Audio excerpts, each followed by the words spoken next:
দেশের দক্ষিণ পশ্চিমাঞ্চলে সোমবার ভারী বৃষ্টির আশঙ্কা রয়েছে, জানায় আবহাওয়া অফিস। মঙ্গলবার থেকে কমে আসবে বৃষ্টিপাতের পরিমাণ।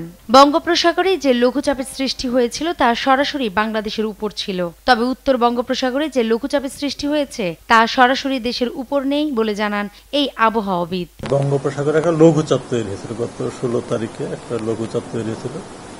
তো লঘুচাপটা যখন বঙ্গোপসাগরে নর্মালি দেখা যায় লঘুচাপটা দেশের বাংলাদেশের দক্ষিণ পশ্চিম বাংলাদেশ বা ওয়েস্ট বেঙ্গল, কখনো উড়িষ্যা এই অঞ্চল দিয়ে উঠে যায়।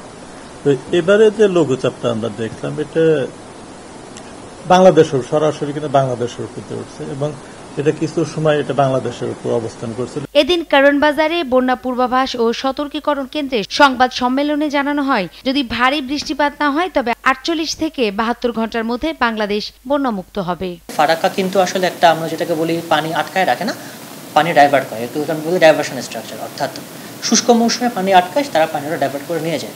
বর্ষাকালে ফারাক্কা সাধারণত খোলাই থাকে এবং এই মুহূর্তে উজানের যে অবস্থা ফারাক্কার, আমরা অবশ্যই আমাদের কাছে 100% তথ্য নেই, কিন্তু হাইড্রোলজি বা আমরা বিজ্ঞান মতে যেটা বুঝে থাকে যে ফারাক্কার গেট এই মুহূর্তে সবগুলো খোলাই রয়েছে, অর্থাৎ পানি গেট খুলে দিয়ে বন্যা হয়ে যাওয়ার মতো এমন কোনো সিচুয়েশন ফারাক্কাতে নেই। এদিকে এক ব্রিফিংয়ে দুর্যোগ ব্যবস্থাপনা ও ত্রাণ সচিব কামরুল হাসান জানান, বন্যায় এ পর্যন্ত 23 জনের মৃত্যু হয়েছে।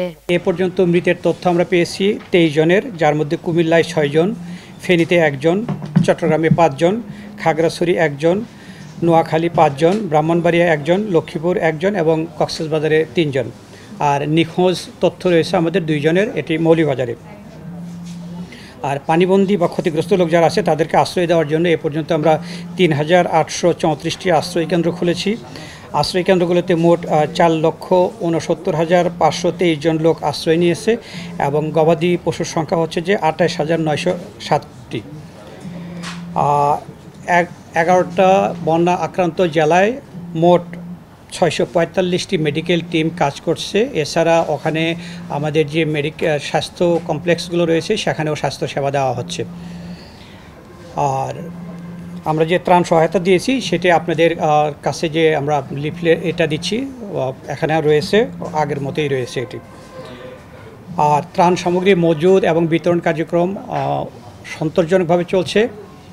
আমাদের পাশাপাশি সরকার থেকে আমরা যে ত্রাণ সহায়তা দিয়েছি তার পাশাপাশি বেসরকারি পর্যায় থেকে ব্যক্তিগত উদ্যোগে বিভিন্ন সংগঠনের উদ্যোগে ত্রাণ সহায়তা দেওয়া হচ্ছে এবং এই ত্রাণ সহায়তাগুলো সমন্বয়ের কাজ জেলা প্রশাসন, স্থানীয় পর্যায়ে যে যারা সেনাবাহিনীর সদস্যগণ নিয়োজিত রয়েছেন তারা সহ বৈষম্য বিরোধী ছাত্র আন্দোলনের সদস্যবৃন্দ এবং স্বেচ্ছাসেবকবৃন্দ একসাথে একযোগে কাজ করছেন, যে কারণে আমাদের ত্রাণ সহায়তা ভালোভাবে চলছে।